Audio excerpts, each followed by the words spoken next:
강아지 한 마리가 자기 입으로 꼬리를 물려고 아무리 애써도 잡히질 않는 거예요. 여러분들 생각해봐요. 강아지가 자기 입으로 자기 꼬리를 잡을 수 있어 없어요? 그건 불가능한 일이잖아요. 불가능한데도 불가능한 줄을 모르고 꼬리를 잡으려고 애를 쓰는 거예요. 그러니까 잡히지는 않으니까 마당 한가운데 속에서 뱅글뱅글 그냥 계속 돌고 있는 거예요. 어미개가 강아지를 보다가 안타까워서 물었어요. 너 지금 뭐 하고 있니? 그랬더니 강아지가 뭐라고 대답을 하냐면, 엄마, 제가 다른 개들이 깨닫지 못한 놀라운 비밀 하나를 깨달았어. 개가 살아가는 데 있어서 가장 중요한 게 행복이라고 하는 건데, 그 행복이 바로 개 꼬리에 있다는 사실을 내가 알았어. 그래서 지금 행복이 있는 꼬리를 잡으려고 내가 애를 쓰고 있는 거야. 그래서 잡혀요, 안 잡혀? 안 잡히잖아. 그랬더니 어미개가 강아지한테 그랬어요. 나도 개꼬리에 행복이 있다는 건 나도 알아. 너만 아는 것 아니야. 그런데 네가 하루하루 주어진 삶의 현장에서 네가 할 일 하루하루 최선을 다하여 살다 보면 행복 있는 꼬리는 자연스럽게 너를 따라오게끔 되어 있는 거야. 그랬다는 얘기. 공감해요? 공감하냐고. 내가 개인가? 여러분들 봐요. 사람들은 누구나 다 살아가는 데 있어서 가장 중요한 무슨 삶 살길 원해? 다 행복한 삶 살기를 원하잖아요. 할렐루야. 그렇잖아요. 그래서 행복한 삶을 살기 위해서 그 행복한 삶을 잡아보려고 애써요, 안 써요? 부단히도 애쓰고 수고하고 노력을 해. 그런다고 해서 행복이 잡혀지는 건 결코 아닌데, 예? 헛수고죠. 발버둥을 쳐요. 돈을 많이 벌면, 좋은 집을 장만하면, 사업이 잘 되면, 좋은 직장에 들어가면, 출세하면, 공부를 잘하면, 그렇잖아요. 인기를 얻으면 뭐를 잡을 수 있으리라고 생각을 해요? 행복한 삶을 살 수 있겠지. 그렇잖아요. 삶을 사는 데 있어서 가장 중요한 게 행복 아니에요. 그래서 그 행복을 잡기 위해서 애를 써요. 여러분들, 사람이 애쓰고 수고하고 노력한다고 해서 행복은 잡아지는 거야? 아니잖아요. 그건 불가능한 일이에요. 분명히 알아야 돼. 참 행복은 누가 주셔야 돼요? 행복의 근원이 되시는 하나님이 주셔야 되는 거예요. 할렐루야. 내가 행복을 잡는 것 아니에요. 하나님이 행복하게 해 주셔야 되는 거예요. 여러분들 이거는 고백하고 살아가야 돼. 할렐루야. 하나님이 행복을 주셔야 돼. 그러니까 여러분들 정말 행복하길 원하면 하나님의 자녀로서 내 할 바 도리가 있어요, 없어요? 내 본분이 있잖아. 내가 자녀로서 해야 될 분깃이 있잖아. 매일매일 삶의 현장에서 하나님의 자녀로서 자기가 해야 할 도리, 본분만 최선을 다하여 하루하루 살아가다 보면 복의 근원이신 하나님이 주시는 한없는 은혜와 축복과 영광이 차고 넘쳐서 행복한 삶을 살게 됩니다. 할렐루야. 할렐루야. 하루하루 내 본분만 다 하세요. 그래서 제가 늘 설교하지만 우리 예수 믿는 사람들은 내가 할 일과 하나님 하실 일을 뭐 할 줄 아나? 구별할 줄 아는 지혜가 있어야 돼. 근데 참 이런 지혜가 없어.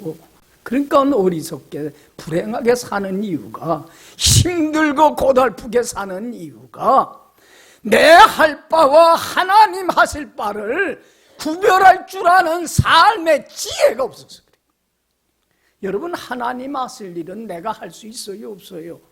할 수도 없을 뿐더러 하려고 해서도 안 돼. 이건 대단한 오만이고 교만이에요. 하나님 하실 일은 하나님께 다 맡기세요. 내 할 바는 뭡니까? 하나님의 자녀답게 주님 말씀 잘 듣고 순종하고 따르며 매일매일 삶의 현장에서 주님과 동행하며 함께하는 삶만 살면 돼요. 할렐루야. 내 할 바를 안 하고 하나님 하실 일을 하려고 하니까 얼마나 인생이 힘들고 고달픈지 몰라요. 내 할 바만 다 하면 하나님 주신 한없는 은혜와 축복이 삶 속에 자연스럽게 그냥 임해요. 오는 날 보면 너무 하루하루가 행복하게 살고 있어. 할렐루야. 이 비결을 우리는 체득해야 되지 않아요? 그렇잖아요? 예? 여러분, 하나님 아버지가 우리 자녀된 우리에게 바라는 거 간절한 소원은 딱 하나야. 뭐겠어요? 하나님 아버지가 우리 자녀에게 제일 바라는 건 뭐겠어요? 다른 것 아니에요. 하나님의 자녀된 우리가 천국 가는 그날까지 하나님이 주시는 한없는 은혜와 축복 속에서 무슨 삶 사는 거예요? 행복한 삶 사는 거예요. 행복한 삶 살아가는 모습이 하나님을 가장 기쁘게 하는 모습이에요. 그렇지 않아요? 여러분들, 육신의 부모가 자식이 행복하기를 바라는 것 그 이상으로 하나님 아버지는 우리가 뭐 하길 원해요? 행복한 삶 살기를 원해요. 이게 하나님의 바람이에요. 그렇지 않아요? 여러분, 예수님께서 이 땅에 오셔서, 하나님이신 예수님께서 날 찾아와 주셔서 주님의 보혈의 피로 죄에서 나를 구원하시고 나의 허물을 사해 주신 목적이 뭡니까? 이유는 하나예요. 그렇잖아요.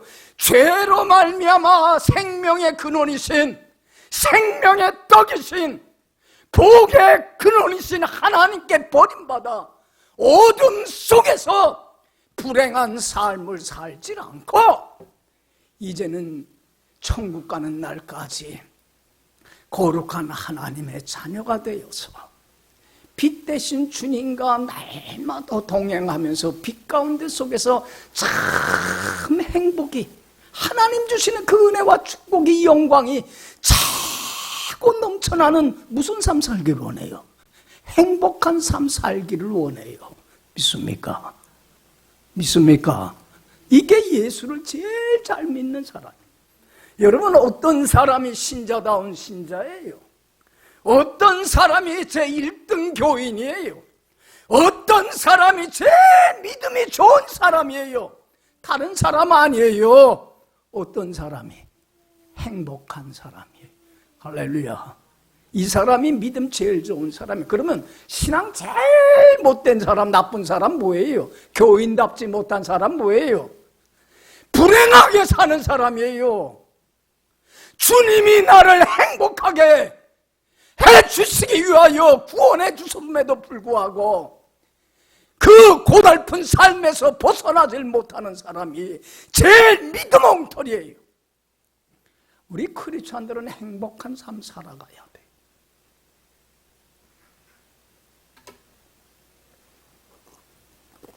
그래서 여러분들, 어떤 사람이 제일 믿음 좋으냐면 매일매일 삶의 현장에서 하나님 주시는 그 행복으로 인하여 뭐가 고백하면서 하나님 저는 행복해요. 더 이상 바랄 게 없어요. 지금 죽어도 여한이 없어요. 매일매일 이 고백을 하며 살아가는 사람이 제일 신앙 좋은 거예요. 할렐루야. 할렐루야. 이 고백하며 살아요? 자, 여기 봐. 이렇게 살아가요, 지금? 저는 그 다윗의 시편 23편 1절에서 고백한 고백을 참 좋아해요. 야, 나도 이렇게 매일 고백하며 살았으면 좋겠다. 한번 외워봅시다. 시편 23편 1절에서 다윗이 뭐라고 고백했어요? 여호와는 나의 목자이시니 내가 부족함 없어요. 하나님, 난 조금도 부족함 없어요. 만족해요. 행복해요. 지금 죽어도 여한이 없어요. 사도 바울도 고린도후서 6장 10절에서 고백하죠. 세상 사람들이 보기에 아무것 가진 것 없는 사람 같지만 나는 모든 것 다 난 소유한 사람이 바랄 것 없어요. 행복해요. 매일 하루하루가 좋아요. 여러분들 이 고백을 하며 행복에 겨워 살아가야 돼. 할렐루야. 하나님이 행복하게 하시면 행복 안 하려고 해도 행복 안 할 수가 없고, 하나님이 주시는 행복은 세상에 어느 누구도 어떤 것도 빼앗아갈 수 없는 절대적인 행복이에요. 믿습니까? 그래서 우리 예수 믿는 사람들은 초상집과 같이 살아서는 안 돼. 우리 초상집 가면 어때요? 거기에는 뭐만 있어요? 슬픔이 있고 탄식이 있고 괴로움이 있고 고통이 있고 눈물이 있고 인생의 쓴물이 참 힘든 쓴물이 차고 넘쳐나. 우리 크리스찬들은 초상집과 같이 살아서는 안 돼. 우리 크리스찬들은 어떤 삶 살아야 돼? 혼인 잔치집과 같이. 여러분 잔치집에는 뭐가 넘쳐요? 기쁨이, 즐거움이, 행복이 겨운 거야. 참 즐거움이 넘쳐나는. 그래서 인생의 단물이, 쓴물이 아니라 뭐가? 단물이 자꾸 넘쳐나는 삶을 살아야 돼. 이게 주님이 우리에게 바라는 거예요. 여러분들은 어때요? 사는 게 힘들고 고달파요? 초상집 같아요? 아니면 매일매일 삶이 잔치집과 같이 그저 즐거움이, 기쁨이, 행복이 넘쳐나요? 하루하루가. 어때? 자, 여기 봐요. 여러분들의 인생에서는 쓴물이 넘쳐나요? 기쁨의 행복의 단물이 넘쳐나요? 여러분들 올 새해에는 매일매일 여러분의 삶 속에서 쓴물이 아니라 단물이 넘치고 초상집과 같은 삶이 잔치집과 같이 행복이 넘치는 삶으로 치유되고 회복되는 역사가 꼭 있기를 간절히 축원합니다. 예수님이 이 땅에 나를 찾아와 주셔서 구원하신 목적은 내 삶이 고통의 쓴물이 넘치는 게 아니라 세상 사람들과 같이 기쁨의 행복이 넘치는, 단물이 넘치는 잔치집과 같은 삶으로 치유하시고 회복시켜 주시기 위하여 주님은 나를 찾아와 주신 거예요. 믿습니까? 우리 주님은 치유의 주님이에요. 반드시 치료해 주세요. 회복시켜 주세요. 여러분들 그걸 입증해 준 사건이 뭐냐면, 여러분들 이건 참 대단히 의미 있는 사건이에요. 예수님이 인류를 죄에서 구원해서 그 행복한 삶 살도록 하기 위해서 이 땅에 오셔서 제일 먼저 어디에서 이적을 행하셨습니까? 예? 여러분들 이거는 대단히 의미 있는 거예요. 괜히 예수님이 거기서 이적 행한 거 아니잖아요. 이거는 예수님이 행동을 통해서 우리에게 주는 교훈이에요. 여러분들 어디에서 제일 먼저 이적을 행했습니까? 초상집에서 이적을 행했습니까? 잔치집에서 이적을 행했습니까? 잔치집에 가나라고 하는 마을에서 열린 혼인 잔치집에서 제일 먼저 이적을 행함으로 하나님께 영광을 돌렸어요. 여러분들 여기에는 무슨 의미가 있잖아요. 왜 많고 많은 데서 왜 혼인 잔치집에서 했을까? 여러분들 봐요. 가나에서 있었던 이 혼인 잔치집에 여러분들 예수님의 그 어머니 마리아 동생 이모의 잔치집이라고 그래요. 전에 내려오는 거는. 그러니까 가까운 친척이에요. 그러니까 예수님의 어머니만 참석한 게 아니야. 형제들만 참석한 게 아니라 누구도 참석했어요. 예수님과 그 제자들도 다 거기에 참석을 했어요. 근데 이스라엘 사람들은 결혼식 잔치를 7일 동안 해요. 축제로. 그래서 축하를 하면서 가족들과 친지들과 온 동네 사람들이 같이 모여서 축제를 하는 거야. 잔치 거기에서. 그러면 축제를 하려면 꼭 빠지지 않아야 될 게 뭐예요? 음식이잖아요. 근데 뭘로 대접을 했냐면 이스라엘 사람들은 목축업을 하기 때문에 양고기하고 그 다음에 포도주를 대접을 해요. 근데 여러분들 양고기야 뭐 손님들이 많아서 오면 부족하면 또 양 잡으면 되지만 포도주는 그래요 안 그래요? 1년 전에 그렇잖아요. 당과 또야 발효가 돼야 먹는 거예요. 그러니까 결혼식을 앞두고 1년 전에 다 포도주를 충분히 담아놔요. 그런데 의외로 이 혼인잔치집에 손님이 많이 와갖고 뭐가 모자르게 됐어요? 포도주가 떨어졌어요. 여러분들 봐요. 잔치집에서 손님 대접하지 못하면 이제 뭐가 돼? 흥이 깨져 안 깨져요? 초상집이 돼버리고 마는 거야. 그러면 얼마나 난감해? 그렇잖아요. 대접할 음식이 없으면 그것만큼 난감한 문제 없잖아요. 이런 정말로 초상집으로 바뀔 잔치집이 초상집과 같이 초죽음이 될 그러한 상황에서 이 문제를 어떻게 해결을 하냐면 예수님의 어머니 마리아가 참 지혜로워요. 하인들에게 설교를 하는데 딱 한마디 설교를 해. 여러분들 참 명설교야. 이야, 난 이렇게 멋있는 설교. 근데 참 이 설교가 능력이 있어. 나도 한마디만 딱 하고 내려가면 딱 좋은데. 할렐루야. 그러면 그냥 착 가면 되는데. 자, 한마디 설교가 뭐였어요? 하인들한테. 예수님이 무슨 말씀을 하시든지 그대로 해라. 여러분들 봐요. 하인들은 주인이 시키는 대로 하면 돼, 안 돼? 여러분들 예수님의 종된 우리는 머리 쓰지 마세요. 신앙생활 잘하는 사람은요, 복잡하게 이것저것 다 따지니까 순종을 못해. 단순한 훈련을 해야 돼요. 주님이 무슨 말씀을 하든지 어떻게 하기만 하면 돼? 아멘하고 순종만 하면 되는데 왜 이렇게 돌아가지 않는 머리들을 별로 좋지도 않은데 왜 이렇게 신경을 많이 쓰는지 몰라.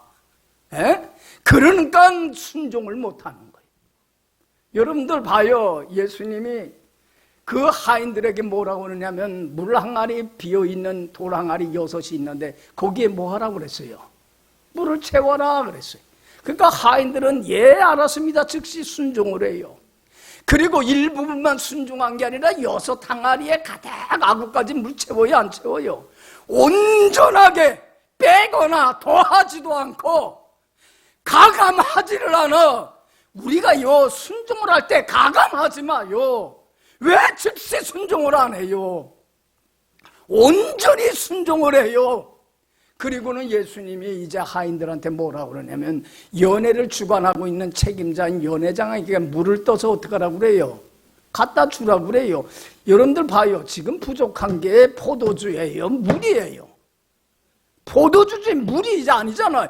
왜 물을 걷어다 주라는지 이해가 되고 용납이 돼요 안 돼요? 터무니없는 명령 아니에요? 그런데 하인들은 무슨 말씀을 하든지 그대로 하라고 했으니까 예하고 물을 떠서 물 항아리에 채웠던 물을 떠서 연회장에게 갖다 주는데 그때 기적이 나타나요. 물이 변하여 뭘로 바뀌더라? 더 좋은 질 좋은 포도주로 바뀌는 기적의 역사가 나타나요. 할렐루야. 여러분들, 기적이라고 하는 건 초현실적인 얘기 같지만 우리 인간의 수준에서는, 여러분들, 우리는 이게 불가능하고 그 불가사의한 일이에요. 그런데 우리 늘 사도신경을 통해서 고백하지만, 전능하사 천지를 만드신 하나님 아버지를 나는 믿습니다. 고백하잖아요. 말씀 한마디로 천지를 만드시고 다스리고 통치하신 하나님이 능치 못할 일이 없는 거예요. 기적이라고 하는 거는 하나님 편에서는 아무것도 아니에요. 할렐루야. 기적이 나타나잖아요. 그래서 여러분들 더 좋은 질 좋은 포도주로 바뀜으로 흥이 깨져요, 안 깨져요? 안 깨지고 잔치집의 분위기가 이어지더라는 거예요. 여러분들 봐요. 왜 우리 믿는 사람들이 이 땅에서 주님께서 나에게 행복한 삶을 회복시켜 주셨음에도 불구하고, 여러분들 왜 힘들고 고달프고 괴롭고 왜 쓴물이 넘치냐면, 뭐가 부족해서 그래요? 돈이 부족해서가 아니야. 여러분들, 건강이 부족해서가 아니고, 환경이 내 원하는 대로 바뀌질 않아서가 아니고, 뭐가 부족해서 그래요? 믿음이 부족해서 그래요. 믿음이 없어서 그래요. 주님께 나의 전산 맡기고 내 할 바가 뭔데? 무슨 말씀을 하든지 주님의 말씀에 아멘으로 순종하고 따르며 주님과 함께 동행만 매일매일 살아가는데 최선을 다하면 되는데, 그러질 못하는가? 우리 삶의 이 행복한 삶이 잃어버릴 위기가 찾아와요, 안 찾아와요? 찾아오는 거예요. 그래서 고달파지는 거예요. 그 위기를 극복할 수 있는 비결은 우리의 삶을 치료하시고 회복해 주시는, 쓴물을 단물로, 물을 더 질 좋은 포도주로 바꿔주시는, 회복해 주시는 분은 누구셔요? 주님밖에 없어요. 믿습니까?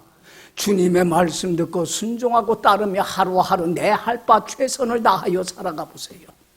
여러분들의 삶에 개입을 하셔서 주님은 쓴물을 단물로, 조상집과 같은 삶을 잔치집과 같은 행복한 삶으로 치료하고 바꿔주시는 회복의 역사를 꼭 이루어 주실 줄로 믿습니다. 할렐루야. 믿어요? 내 삶만 바뀌면 돼요. 여러분, 우리 올해 인생이 바뀝니다. 그걸 교훈해 주는 게 오늘 본문 말씀이에요. 여러분, 이스라엘 백성들이 애굽에서 몇 년 동안 노예 생활했어요? 430년 동안. 여러분들 참 비참한 노예 생활했어요. 짐승 취급받으면서 얼마나 불행한 고통의 세월이었는지 몰라요. 그런데 하나님은 그들을 그 불행한 삶에서 구했어요, 안 구했어요? 구해주셨어요. 그리고는 그들에게 정착해서 어디 가서 살게 해주셨어요? 젖과 꿀이 흐르는 가나안 땅에 가서 정착해서 거기서 행복한 삶을 살 수 있는 모든 터전을 마련해 주셨어요. 그래서 애굽에서 나온 이스라엘 백성들은 감사하면서 이제는 가나안 땅을 향해서 가기 위하여 광야라고 하는, 사막이라고 하는 이 땅을 통과를 해야 되는데, 여러분들, 이 사막, 이 광야라고 하는 곳은 사람이 살기 힘든 땅이에요. 여름 낮에는 뜨겁고 피할 수 있는 그늘 하나는 없고 나무도 없고 먹을 거리가 있어요, 없어요? 음식도 없고 마실 물도 없는 그런 곳이에요. 그런데 그 젖과 꿀이 흐르는 가나안 땅을 가기 위하여 광야를 통과하는 중인데, 신광야라고 하는 곳에 이르러서 3일 길을 갔는데도 이 사막에 물이 있어, 없어? 없어요. 그러니까 여러분들, 얼마나 사람이 육체적인 고통 속에서, 육체적인 가장 고통이 기아야, 목마른 고통 그만큼 큰 게 없어요. 목이 말라서 어쩔 줄 몰라 하는데 마라라는 곳에 이르렀는데 물이 나오긴 나왔어. 근데 거기 물이 무슨 물이에요? 단물이 아니고 먹을 수가 없는 쓴물이에요. 그러니까 이스라엘 백성들은 원망하고 불평하고 왜 이런 데로 우리를 끌고 왔느냐 낙담하고 절망해요. 여러분들, 믿음 없는 사람들은요, 조금만 어렵고 힘든 일 당해도요 낙담하고 절망을 해요. 이게 믿음의 문제예요. 여러분들 믿음 있는 사람은요, 달라요. 위기 상황에 처했을 때에 믿음의 사람 모세는 어떤 행동을 취했어요? 자, 25절. 25절 다 같이 읽어봅시다. 시작. 모세가 여호와께 부르짖었더니 여호와께서 그에게 한 나무를 가리키시니 그가 물에 던지니 물이 달게 되었더라. 거기서 여호와께서 그들을 위하여 법도와 율례를 정하시고 그들을 시험 테스트하실세. 여기 봐요. 믿음의 사람 모세는 달라요. 하나님께 나가 뭐 했어요? 부르짖었어요. 여러분들 이 부르짖는다 기도라고 하는 건 뭐냐면 잘 들으세요. 여러분들 이 기도라고 하는 게 내가 원하는 걸 얻기 위해서 하나님 앞에 나가 구하는 것 이상의 의미를 지니고 있는 게 기도예요. 기도는요, 누구만 바라보는 거예요? 우리 시선을 누구한테 고정시키는 거예요? 하나님께 고정시키는 거예요. 끝날까지, 세상 끝날까지 나와 함께 하소서 나의 전 삶을 책임져 주실, 결코 나를 버리거나 떠나지 아니하는 주님께 내 고정을 시키는 게 기도예요. 여러분들 봐요. 우리가 그 바라봐야 될 주님을 못 바라보고 환경을 바라보니까 자꾸 낙담하고 실망을 하는 거예요. 여러분들 믿음의 사람들은 함께 하시는 주님을 바라보면요, 주님께 나가서 부르짖고 간구하게끔 되어 있어요. 모든 짐을 내려놓게 되어 있어요. 믿습니까? 이게 신앙의 차이예요. 여러분들 모세가 하나님께 부르짖는데 여러분들 여기 봐요. 늘 얘기하지만 기도 중에 가장 좋은 기도는 뭐냐면, 하나님이 보시기에 응답하는 기도는 뭐냐면, 여러분들 어떤 문제가 있을 때 이 문제 내가 원하는 대로 해결해 주세요 간청하는 기도보다는, 이건 어린아이와 같은 미숙한, 그렇다고 해서 잘못된 건 아니에요. 그러나 이러한 좀 더 이제 성숙한 기도를 해야 돼요. 하나님께 항상 문제가 생기면 상담을 하세요. 하나님, 제가 어떻게 할까요? 이럴 때 어떻게 처신하길 원하십니까? 참 여러분들 무슨 문제가 생기면 자기가 다 결정하고, 난 목회를 하면서 그런 분들 봐요. 자기가 다 결정하고 와서 나한테 통보만 해요. 그러면 그래요. 알아서 해사요. 그래. 아니 무슨 문제가 생기면 저한테 와서 목사님 이럴 때 어떻게 하면 참 좋겠을까 상담을 하면 저도 하나님 주신 지혜를 가지고 거기에 대한 문제를 해결할 점을 같이 고민해요. 안 해요? 할 수 있는데 다 결정하고 와갖고는 이렇게 할까 예 하려고 합니다. 그래. 그럼 알아서 하세요. 그냥 그렇게 해. 뭐 그 사람한테 무슨 얘기를 하겠어요? 하나님께도 마찬가지예요.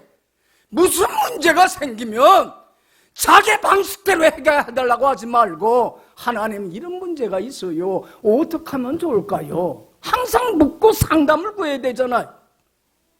여러분들 모세는요, 항상 문제가 생기면 주님 앞에 가지고 나와요. 그리고 물어요. 하나님, 제가 어떻게 하면 좋겠습니까? 그러면 여러분들 하나님께서는, 살아계신 주님은 말씀을 통해서 그때마다 우리 필요 적절한 말씀 들려주세요? 안 들려주세요? 들려주세요. 설교를 통해든지 묵상을 통해든지 다른 성도와 같이 얘기를 나누든지 거기에서 꼭 지혜를 주세요. 모세는 하나님께 부르짖어요. 하나님, 제가 이때 어떻게 처신하면 좋겠습니까? 그랬더니 하나님 뭐라고 그랬어요? 옆에 있는 나무 하나를 가리켜요. 모세야, 저기 나무 있지? 예, 있습니다. 저거 나무 집어, 그리고 쓴물에 던져. 그러면 그 쓴물이 뭘로 바뀔 거야? 단물로 바뀌는 기적의 역사가 일어날 거야. 치유의 역사, 회복의 역사가 일어날 거야. 모세는 어떻게 했어요? 무슨 말씀을 하든지. 여러분들 순종의, 우리 크리스찬들은 순종의 덕을 배워야 돼요. 겸손이, 이게 제일 중요한 덕이에요. 여러분들 이거 배우질 못하면 치유의 은혜를 경험을 못해요. 하나님이 한없이 부어주시는 은혜와 축복과 영광 속에 살질 못하는 가장 큰 이유가 믿음의 부족이에요. 믿음은 뭐예요? 순종이에요. 순종의 열매로 반드시 나타나게끔 되어 있는 거예요. 여러분들 하나님이 명한 대로 예 알았습니다 하고 나무를 들어갖고는 쓴물에 던져요. 그랬더니 기적이 나타나요? 안 나타나요? 쓴물이 뭘로 바뀌는, 단물로 바뀌는 기적의 역사가 일어났다라는 거예요. 할렐루야. 이 기적의 역사를 목격한 이스라엘 백성들에게 하나님이 분명히 말을 합니다. 여러분들 이 말씀 여러분들 오늘 한 해 동안 마음에 새기세요. 자, 26절 말씀이에요. 다 같이 읽어봅시다. 시작. 이르시되 너희가 너희 하나님 나 여호와의 말을 들어 순종하고 내가 보기에 의를 행하며 내 계명에 귀를 기울이며 내 모든 규례를 지키며 내가 애굽 사람에게 내린 모든 질병 중 하나도 너희에게 내리지 아니하리니 나는 너희를 치료하는 여호와임이니라. 할렐루야. 우리 하나님은 어떤 하나님? 치유하시는 하나님. 뭐를 뭘로 바꾸는? 쓴물을 단물로. 초상집과 같은 인생을 무슨 삶으로? 잔치집과 같은 삶으로. 어둠 속에 살아가는 자들을 밝은 빛 가운데 행복한 삶으로 바꾸시고 치료하시는 여호와 하나님임을 여러분들이 믿을 수 있기를 간절히 축원합니다. 여기 봐요. 하나님이 분명히 이스라엘 백성들에게 얘기해요. 너희가 모세처럼 내 말을 듣고 뭐하면 순종하여서 내 보기에 의를 행하면, 이제는 불순종하는 불의의 삶들, 하나님 보기에 합당치 못한 주님의 마음을 아프게 했던 불순종의 지난날의 삶들 청산하고 내 보기에 뭘 행하면 의의 열매를 가득히 맺혀서 나에게 영광과 존귀와 찬양만 돌리면, 내 계명에 귀를 기울이고 내 모든 규례와 법도를 지키면 단순하게 복잡하게 생각하지 말고 내가 하라는 건 뭐하고 하고 하지 말라는 건 하지 않으면 내가 애굽 사람에게 내린 질병 하나도 너희에게 내리지 아니하리니 나는 너희의 삶에 개입을 해서 쓴물을 단물로 바꾸는 치료하시는 어떤 분이니라? 여호와임이니라. 할렐루야. 하나님이 치료해 주셔야 돼. 하나님이 내 불행한 삶을 행복한 삶으로 바꿔놔야지. 내가 애쓰고 수고하고 노력하고 내가 원하는 뭔가를 얻는다고 해서 행복이 찾아오는 건 아니라는 얘기 믿습니까? 여기 봐요. 올 한 해 그래서 우리 교회 표는 하나님의 은혜로 치유받고 치유의 사역을 감당하는 교회예요. 따라합시다. 하나님의 은혜로 뭐 받고 그 다음에 뭘 감당하는? 여러분들 여기 봐요. 나만 행복해서는 안 돼. 여러분 우리 주위에는 아직도 이걸 몰라갖고 이 진리를 깨닫질 못해서 이 비밀을 알질 못해서 여러분들 우리 주위에는 아직도 여러분들 인생의 쓴물이 넘침으로 초상집과 같이 힘들고 고달프게 살아가는 사람들이 있어요 없어요? 있어요 없어요? 많지 않아요. 그들에게 가서 하나님의 은혜로 내가 이렇게 치유받았고 당신도 주님의 은혜로 나같이 살면 치유받는 은혜의 역사가 일어난다고 하는 것을, 치유의 사역을 감당하는 여러분들 사명을 감당하는 사람이 돼야 되는 거예요. 할렐루야. 할렐루야. 이제는 불행한 사람들 보고만 있을 수는 없지 않아요. 이 사람들에게 가서 전해야 되잖아요. 여러분들 봐요. 한 번은 예수님께서 길을 가는데 날 때부터 소경된 사람이 길거리에서 구걸을 하고 있어요. 여러분들 이 사람만큼 불행한 사람은 없어. 앞을 보나요? 뭔 할 일을 할 수 있나요? 칠흑과 같은 어둠에 갇혀서 하루하루 구걸하면서 먹고 사는 사람이야. 우리는 아무리 힘들고 고달파도 이 사람만큼 불행한 사람이 있어요 없어요?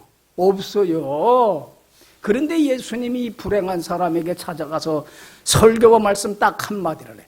이야, 여러분들 여기 봐요. 들을 기 있는 사람은 인생이 바뀌어. 왜 인생이 안 바뀌냐면 들을 기가 없어서 그래. 들어야 될 주님의 소리를 못 듣고 듣지 않아야 될 허황된 소리를 들으니까 불행한 거야. 예수님이 이 사람에게 딱 한마디 설교를 해요. 무슨 설교를 했어요? 나는 세상에 있는 동안에 세상의 빛이야. 나는 어둠 속에서 불행하게 사는 사람들, 고통 속에 살아가는 사람들을 부활하여서 어디 가운데 살게 하는 밝은 빛 가운데 속에서, 그래서 고통의 쓴물이 아니라 기쁨의 행복의 단물이 넘치게 하는 유일한 빛 가운데 살게 하는 빛이야. 할렐루야. 여러분들이 예수님이 오신 목적이 그거예요. 우리 행복하게 하기 위해서요. 그래서 요한복음 8장 12절에서 예수님 뭐라고 그랬어요? 나는 세상에 빛이야. 나를 따르는다는 어디에 다니질 않아. 절대로 어둠 속에서 세상 사람들과 같이 불행하게 살질 않아. 나를 따르는 사람은 뭘 얻어? 생명의 빛을 얻어서 빛 가운데 속에서 가장 행복한 안식을 누리는 삶을 살아. 믿습니까? 믿습니까? 예수님이 이 말씀 한마디 딱 했어요. 나는 세상의 빛이야. 어두운 세상에 온 것은 어둠 속에서 불행하게 사는 너 같은 사람을 구해서 어디 가운데 살게 하나? 빛 가운데 살게 하려고 치유하는 치유의 하나님으로 온 거야. 이 말이에요. 그리고는 그 사람에게 뭐라고 그랬어요? 너 실로암 연못까지 가서 눈을 씻어. 여러분들 봐요. 실로암 연못까지는 십리길이야. 여러분들 앞을 못 보는 소경이 찾아가기가 쉽지 않아. 거기까지 성문 밖에 있는데 실로암 연못도 지금도 가면요. 그 바위를 깎아낸 계단을 걸어서 내려가야 돼. 거기 가서 눈 씻으려면. 그러면 여러분들 봐요. 이 소경은 이렇게 얘기할 수 있어요. 예수님, 제가 앞을 못 보걸랑요. 그래서 먼 길까지는 못 가걸랑요. 또 나를 인도해 줄 사람도 없걸랑요. 그러니까 가까운데 근처에 내가 씻을 수 있는 연못에 가서 씻으면 어떨까요? 타협을 하려고 했어요, 안 했어요? 여러분들 봐요. 여러분들 왜 우리는 타협을 하려고 합니까? 무슨 말씀을 하든지 뭐만 하면 돼? 순종하면 되는데. 너희가 내 계명의 귀를 기울이며 내 모든 규례를 지키면 나는 너를 뭐하는 하나님이라. 왜 그걸 못 믿어요? 여러분들 이 소경은요, 주님의 그 말씀을 믿고요, 순종했어요. 나 아멘 하고서 실로암 연못까지 가요. 즉시 순종했을 뿐만 아니라 여러분들 온전히 하라는 대로 순종합니다. 단순하게. 여러분들 제발 좀 우리 크리스찬들 머리 안 좋아. 복잡하게 주산하지 마세요. 단순한 훈련을 하세요. 단순하게 살아가는 방법을. 단순한 사람이 믿음 생활 잘합니다. 순종을 해요. 갈 때까지 여러분들 봐요.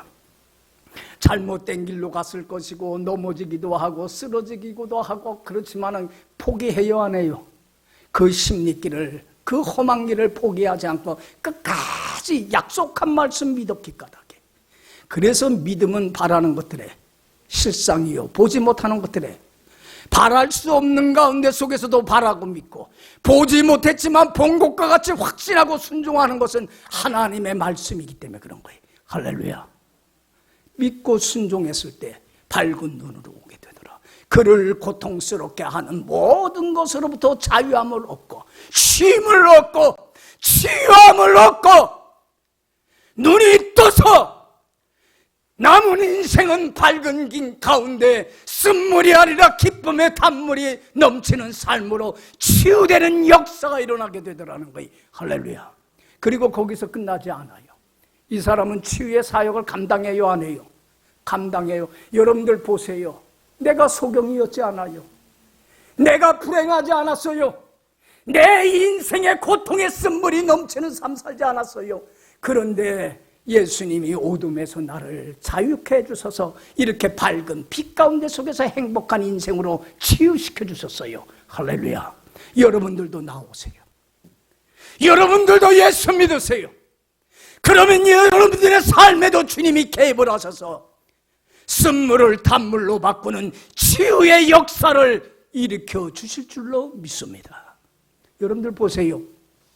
요한복음 9장에 보면 하도 많은 사람들에게 치유의 사역을 감당하고 그 사람들이 눈에 보이니까, 그 사람이 자기가 간증하니까 사람들이 와요, 안 와요? 많은 사람들이 예수님께 와요. 그러니까 유대인들이 그게 싫어갖고 유대인들이 이 사람을 출교시켜버리고 말아. 출교가 뭐예요? 당시 유대 사회는요, 종교 사회예요. 유대교에서 출교를 당한다는 건 완전히 사회에서 왕따시켜버리고 하는 거예요. 가족들과 함께 살지도 못하고 동네 사람들과 같이 살지도 못하고 직장에서 쫓겨나고 장사도 못해요. 완전히 사회에서 버림받는 왕따가 되는 거예요. 그런데도 그 사람은 출교당했음에도 불구하고 치유의 사역을 감당해요, 안 해요? 보세요, 여러분. 내가 예전에 이랬어요. 그런데 내가 어둠 속에 있던 나를 빛 가운데 속에서 삶으로 나를 주님은 바꿔주셨어요. 할렐루야. 치유의 사역을 감당했어요. 여러분들 보세요. 올 한 해 우리 교회 표가 뭐예요? 하나님의 은혜로 치유받고 뭐를 감당하는? 치유의 사역을 감당하는 교회가 돼야 돼요. 여러분들 지금 힘들고 고달프게 사는 사람들이 우리 직장에서나 가족에서나 교회에서도 얼마나 많아요. 그렇잖아요. 탄식하며 살잖아요. 어떤 사람은 그 해결 방법이 없어갖고 극단적인 선택을 하기도 하잖아요. 여러분들이 먼저 하나님의 은혜로 올 한 해는 치유받기를 원합니다. 여러분들 이제는 초상집과 같은 여러분들의 삶이, 인생의 쓴물이 넘쳤던 삶이 주님의 은혜로 이제는 잔치집과 같이 단물이 넘치는 치유의 역사가 꼭 있기를 원합니다. 그리고 이것을 모르는 사람들에게 가서 간증하고 드러내서 그들도 예수님 앞에 나와 치유받게 하는 치유의 사역을 감당하는 올 한 해 여러분들의 인생이 이렇게 바뀌는 기적의 역사가 꼭 일어나기를 간절히 축원합니다. 기도합시다.